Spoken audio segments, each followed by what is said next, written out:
आज हमारा करवा चौथ का व्रत था। सारा दिन हम अच्छे से व्रत रखे।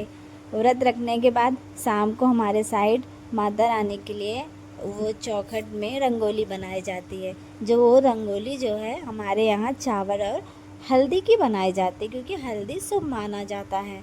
तो एक साइड हमने ओम बनाया और दूसरे साइड हमने वो जो बाग में बनता है वो बनाया। फिर हमने अच्छे से थाल सजाई। थाल सजाने के बाद फिर दीपक जलाना, एक एक चीज़ करके हम पहले देखने लगे कि हमारे पास जो जो पूजा का सामान होता है वो सारा हमारे पास है कि नहीं। फिर हम सब ने अपना अपना सामान देखा कि हमें किस पे दीपक जलाना है। वो हमारी दीदी हैं, वो हमसे पूछ रही थी कि हमें किस पे जलाना है। और हम भाई दिल्ली में रहते थे, इस वजह से हमें दिल्ली का पता है दिल्ली में कैसे करते हैं, इस वजह से हम दिल्ली का ही करते हैं। हमारे साइड दीपक जलता है, उसमें 4 बाती रहती है, चारों तरफ वो दिया जलाया जाता है, जिससे पूरब पश्चिम उत्तर दक्षिण चारों तरफ की जो भी नगर आत्मायिक शक्तियाँ हो वो दूर हो और हमारे पति की हर चीज़ से, हर चारों तरफ से जो भी गिराए आए वो संकट दूर हो जाए। उसके बाद मैं, मेरी दीदी और मेरी सबसे बड़ी दीदी मतलब हमारी जेठानी, हम सब ने मिलकर कलसे को गोल गोल घुमाया, मतलब कलसा फेरा, जिससे हमें अर्घ देना रहता है। फिर हम कलसा घुमा रहे थे। हमारे साइड 5 बार कलसा घुमाया जाता है। फिर कलसा एक बार दीदी के पास गया, फिर उन दीदी के पास, फिर हमने अपनी दीदी को दिया। फिर कलसा का रस्म ख़त्म हुआ, तब हम अपने पति के पाँव, हमारे साइड पति के पाँव थाली में धुले जाते हैं, क्योंकि हमारी मम्मी भी ऐसे करती थी, इस वजह से हम भी ऐसे ही करते हैं।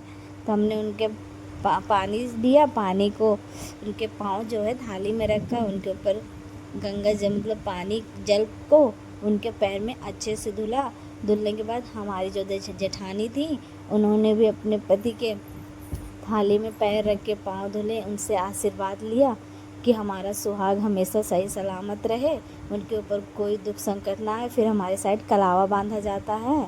फिर हमने अपने पति की आरती की, हमारी दोनों दीदियों ने भी आरती की, हम सब ने मिलकर साथ में बहुत अच्छे से करवा चौथ भी मनाया था। अपने पति की पूजा देखो, परिवार अगर एक रहता है, परिवार हमारा संयुक्त रहता है तो कितना अच्छा लगता है। यही परिवार जब अलग हो जाता है तो कितना दुख होता है, सिंगल रह जाते हैं।